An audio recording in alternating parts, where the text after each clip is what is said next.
Dalam perang ini, Abraha mengalami luka pada bibirnya hingga ia mendapat julukan Al-Ashram, orang yang pesek hidungnya. Langkah pertama yang dilakukan Abraha Al-Ashram adalah menyebarkan agama Kristen di kalangan penduduk Yaman, dan ia pun membangun sebuah gereja besar dan merupakan gereja termegah yang pernah dibangun pada masa tersebut. Dalam pembangunannya, telah meminta bantuan Kaisar Romawi yang bersedia mengirimkan para teknisi dan berbagai materi bangunan yang dibutuhkan seperti marmer dan lainnya. Abraha sangat terobsesi untuk mengalihkan jemaah haji di Arab ke gereja ini sebagai ganti Makkah.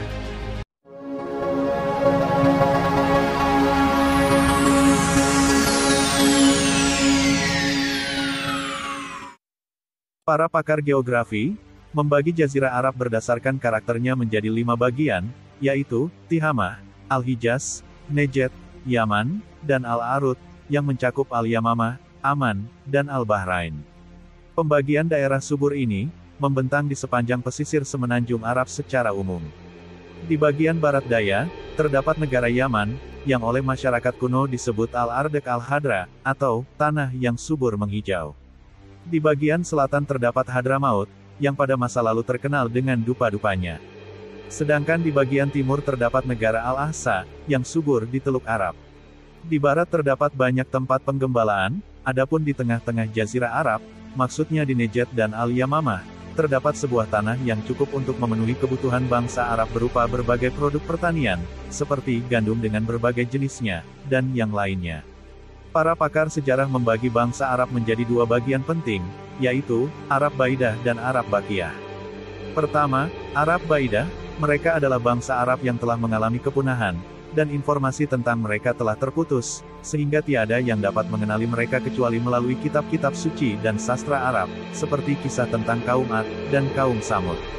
Kedua, Arab Bakiyah, mereka ini terbagi dalam 2 bagian, yaitu Al-Arab Al-Aribah dan Al-Arab Al-Mustarabah. Adapun Al-Arab Al-Aribah, yang berarti tulen dan murni, maka mereka adalah orang-orang Arab asli, yang berasal dari bangsa Kahtan, yang mendiami wilayah Yaman. Di antara suku-suku mereka yang terpopuler adalah Jurhum dan Ya'raq.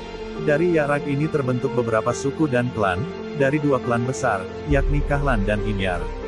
Di antara keturunan terkenal dari klan Kahlan adalah Alasdi, Tayyi, Hamdan, Kindah, Anmar, dan Lahun. Sedangkan dari klan Himyar yang terpopuler adalah Quda'ah. Dan keturunan dari Quda'ah adalah Juhainah, Kalb, Bani Nahat, dan Jum. Adapun kaum Arab Mustaribah, itu disematkan kepada jumhur masyarakat Arab, baik Badui maupun yang berperadaban, yang mendiami pertengahan Jazirah Arab dan daerah Al-Hijaz, hingga perkampungan Badui di Asyam, ketika pada akhirnya mereka berinteraksi dengan Arab Yaman, yang menyebar di seluruh penjuru Jazirah Arab, setelah hancurnya bendungan Marib yang besar itu. Asal mula penyebutan Al-Arab Al-Mustaribah atau Al-Muta'aribah, adalah bertumpu pada kenyataan bahwa kabilah Jurhum yang merupakan keturunan dari suku Kahtan, bermigrasi ke Makkah dan mendiaminya bersama Ismail dan ibunya, Hajar. Kemudian Ismail menikah dengan seorang perempuan keturunan mereka, dan ia sendiri belajar bahasa Arab bersama kedua belas putra-putrinya. Karena itulah, mereka dinamakan dengan Al-Arab Al-Mustaribah. Nampak bahwa Ismail, sebelumnya berkomunikasi dengan bahasa Ibrani ataupun Suryani. Dan bahwasanya Bani Jurhum, berkomunikasi dengan bahasa Arab yang sedikit berbeda dengan bahasa Arab yang kita kenal seperti sekarang ini. Kemudian kedua bahasa tersebut berasimilasi, hingga terlahirlah bahasa Arab baru dari keduanya, yang kemudian menjadi alat komunikasi utama masyarakat Al-Hijaz, ketika Al-Quran diwahyukan. Di bagian selatan Jazirah Arab, berdiri beberapa kerajaan di daerah Yaman. Kerajaan-kerajaan yang paling populer antara lain. 1. Kerajaan Muin, yang berdiri di daerah pedalaman antara Najran dan Hadramaut. Pada milenium kedua sebelum Masehi, kerajaan ini memiliki pemerintahan yang kuat dan kekayaan yang melimpah. Selain itu, kerajaan ini juga memperlihatkan pengaruhnya, yang membentang hingga sebelah utara Jazirah Arab. Dalam hal bahasa, bangsa Muin mengadopsi huruf abjad dari bangsa Poenisia karena mudah digunakan. Dengan abjad inilah mereka menyusun bahasa mereka. Muin terkenal dengan produksi kemenyan dan wewangian yang berkualitas baik, yang banyak dimanfaatkan di dalam kuil-kuil pemujaan di Mesir. 2. Kerajaan Qutban, yang berdiri di sudut bagian selatan Teluk Aden, dan menguasai jalur perdagangan dunia di Bab al-Mandub. Kerajaan ini sempat berinteraksi dengan kerajaan Muin. Akan tetapi kemudian harus kehilangan kemerdekaannya, pada abad kedua sebelum Masehi, dan tunduk kepada kerajaan Saba. 3. Kerajaan Saba. Kerajaan ini berdiri di antara kerajaan Muin dan Qutban, dan mewarisi kekuasaan bangsa Muin dan bahasa mereka. Pada pertengahan abad ke-7 sebelum Masehi, kaum Saba menjadikan Marib sebagai ibu kota pemerintahan mereka, dan membangun bendungan Marib yang terkenal dan menjadi salah satu dari 7 keajaiban dunia. Di samping membangun beberapa bendungan lainnya, yang jumlahnya mencapai 80 bendungan. Hal itu dilakukan untuk menyimpan cadangan air hujan dan memanfaatkannya ketika dibutuhkan. Bendungan ini sangat membantu mempermudah penduduk Marib, untuk bercocok tanam secara teratur dan mengubah daerah mereka menjadi perkebunan bunga-bungaan yang indah. Hal ini sebagaimana yang disebutkan dalam Al-Quran, tepatnya dalam firman Allah, yaitu, "Sungguh, bagi kaum Saba, ada tanda kebesaran Tuhan di tempat kediaman mereka, yaitu 2 buah kebun di sebelah kanan dan di sebelah kiri. Kepada mereka dikatakan, makanlah olehmu dari rezeki yang dianugerahkan Tuhanmu, dan bersyukurlah kepadanya. Negerimu adalah negeri yang baik, sedang Tuhanmu adalah Tuhan yang Maha Pengampun." Al-Quran Surat Saba, ayat 15. Kaum Saba berhasil memperkuat pengaruh, dan memperluas wilayah kekuasaan mereka, hingga mencakup daerah Hadramaut dan Qutban, serta menguasai jalur perdagangan laut antara India dan Mesir.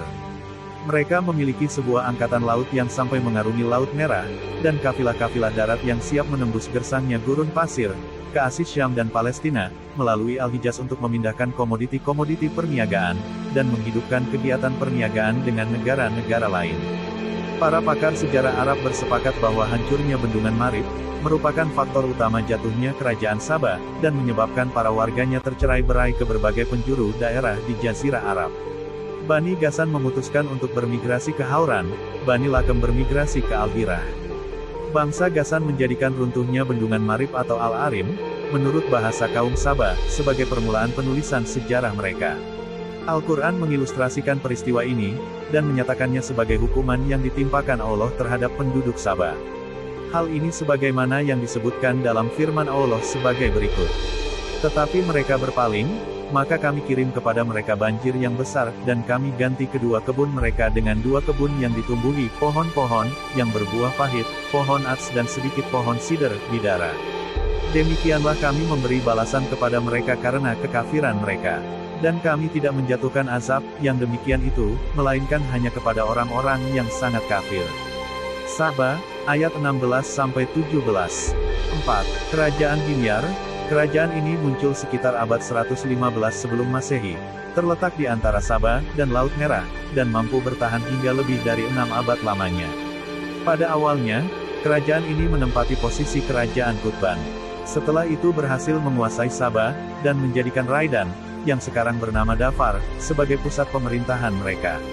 Kerajaan ini populer dengan aktivitas perniagaannya yang ramai dan luas, serta memiliki kekuatan ekonomi yang besar. Karena itu, kerajaan ini mampu menguasai jalur transportasi perniagaan, baik di laut maupun darat. Di antara penguasa Himyar terpopuler adalah Syamrirasi, yang diriwayatkan bahwa ia menyerang wilayah Irak, Persia, Khurasan dan kota-kotanya, serta berhasil menghancurkan kota Eshsah di seberang sungai Jaihun. Kemudian ia membangun kota Samarkand, di bekas reruntuhannya dan dinamai dengan namanya. Di samping itu, beberapa sumber sejarah Arab menyebutkan bahwa penguasa bangsa Himyar yang bernama Asad Abu Qurb menyerang Azerbaijan dan berhasil mengalahkan kerajaan Persia, bahkan pasukan tentaranya berhasil mencapai daratan Cina di sebelah timur, dan ke Konstantinopel dan Roma di sebelah barat.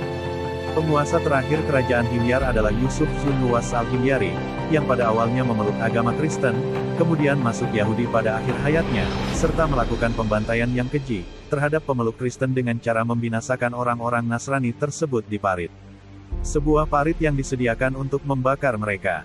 Inilah asal-muasal munculnya kisah Ashabul Ukhdud dalam Al-Quran. Ketika Kaisar Bizantium Justinianus mengetahui informasi kebiadaban tersebut, maka ia segera berkirim surat kepada Najasyi atau Negus, seorang penguasa Abisinia atau Ethiopia sekarang, untuk memintanya menyelamatkan umat Kristen di Jazirah Arab. Penyelamatan itu pun dilakukan di bawah komandan militer Abisinia bernama Aryat, yang berhasil mengalahkan pasukan kerajaan Himyar, dan memerintah Yaman di bawah naungan Raja Najasyi. Aryat kemudian dibunuh oleh Abraha, salah seorang komandan militer Abisinia lainnya. Abraha pun menjabat sebagai wali kota Yaman setelah mendapatkan persetujuan dan mandat dari Raja Najasyi. Dalam perang ini, Abraha mengalami luka pada bibirnya hingga ia mendapat julukan Al-Ashram, orang yang pesek hidungnya. Langkah pertama yang dilakukan Abraha Al-Ashram adalah menyebarkan agama Kristen di kalangan penduduk Yaman dan ia pun membangun sebuah gereja besar dan merupakan gereja termegah yang pernah dibangun pada masa tersebut. Dalam pembangunannya, telah meminta bantuan Kaisar Romawi yang bersedia mengirimkan para teknisi dan berbagai materi bangunan yang dibutuhkan seperti marmer dan lainnya. Abraha sangat terobsesi untuk mengalihkan jemaah haji di Arab ke gereja ini sebagai ganti Makkah. Akan tetapi, Allah berkenan mengalahkan Abraha bersama pasukannya. Hal ini sebagaimana yang diilustrasikan dalam firman Allah sebagai berikut. Tidakkah engkau, Muhammad, memperhatikan bagaimana Tuhanmu telah bertindak terhadap pasukan bergajah? Bukankah Dia telah menjadikan tipu daya mereka itu sia-sia, dan Dia mengirimkan kepada mereka burung yang berbondong-bondong, yang melempari mereka dengan batu dari tanah liat yang dibakar, sehingga mereka dijadikannya seperti daun-daun yang dimakan ulat. Al-Fil ayat 1-3. Tahun terjadinya penghancuran tentara bergajah itu pun di kemudian hari dikenal dengan Al-Fil, atau Tahun Gajah. Bangsa Arab banyak menceritakan peristiwa itu dalam penulisan-penulisan sejarah mereka, dan menganggapnya sebagai pembuka fase baru kehidupan mereka, yang membuat mereka semakin menghormati Baitullah. Dan kehidupan mereka pun bersiap-siap untuk menerima dakwah Islam, memperjuangkannya, dan mengimaninya. Hal itu terjadi karena jika tentara bergajah di bawah pimpinan Abraha itu diberi kesempatan meraih kemenangan, maka, tentulah alur sejarah umat manusia ini akan berubah, dan agama Kristen akan mendapat tempatnya di negara-negara Arab, dan penduduk pun berpaling dari Makkah menuju sana. Hal ini sebagaimana yang disebutkan dalam firman Allah. Mereka hendak memadamkan cahaya agama Allah dengan ucapan-ucapan mereka, tetapi Allah menolaknya. Justru, Dia berkehendak menyempurnakan cahayanya, walaupun orang-orang kafir itu tidak menyukai. At-Taubah ayat 32. Ketika Abraha Al-Ashram meninggal dunia beberapa hari, setelah kembali ke Yaman, ia digantikan oleh kedua puteranya yang bernama Yaksum dan Masruk. Kedua putra Abraha ini pun memerintah Yaman dengan tindakan sewenang-wenang, dan lalim terhadap penduduk Yaman. Akibatnya, kesewenang-wenangan tersebut mendorong timbulnya pemberontakan dalam negeri, untuk membebaskan negeri itu dari pemerintahan orang-orang Abisinia. Saif Zi Yazan dari Himyar, mengambil kebijakan untuk meminta bantuan kepada Kisra An-Shirwan Parves, dan mengharapkannya agar mengusir orang-orang Abisinia dari Yaman. Ketika berhasil mengusir orang-orang Abisinia dari Yaman, maka Kisra mengangkat Saif Zi Yazan sebagai wali kota Yaman atas namanya. Hingga akhirnya ia pun dibunuh oleh seseorang dari Abisinia pada tahun 375 Masehi. Pemerintahan Yaman selanjutnya dikendalikan oleh Harth al-Farisi. Yaman senantiasa berada di bawah kekuasaan Kekaisaran Persia, hingga datanglah penaklukan Islam, tepatnya ketika Bazan, penguasa akhir mereka di Yaman, bersedia masuk Islam dan tunduk kepada seruan dakwah Rasulullah. Adapun di bagian utara Jazirah Arab, beberapa suku Arab berhasil membentuk pemerintahan-pemerintahan semi-merdeka, di daerah-daerah dekat perbatasan kedua imperium besar ketika itu, Persia dan Romawi. Pemerintahan yang paling populer di bagian utara Jazirah Arab ini, antara lain ialah: pertama, Kerajaan Anbat, yang kemudian dihancurkan oleh Imperium Trajan. Kedua, Kerajaan Tadmur, yang dihancurkan oleh Kekaisaran Romawi. Ketiga, Kerajaan Gasan, yang berkoalisi dengan Imperium Roma.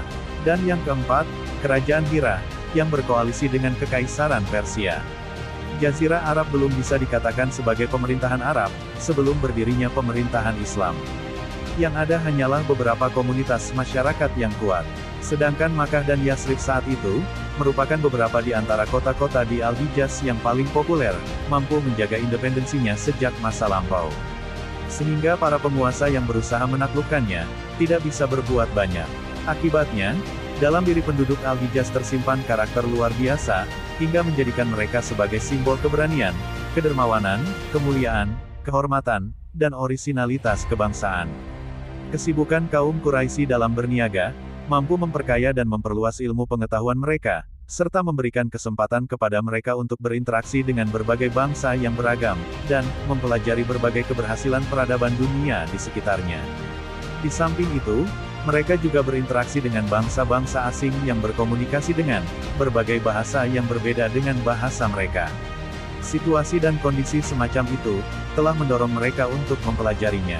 Semua itu berkontribusi dalam mengasah kecemerlangan pemikiran tokoh-tokoh mereka, dan membantu mereka dalam menampilkan talenta-talenta mereka setelah datangnya Islam. Hal itu tentunya memperkaya sejarah peradaban Islam dari segi politik, keagamaan, kebudayaan, keilmuan dan sosial.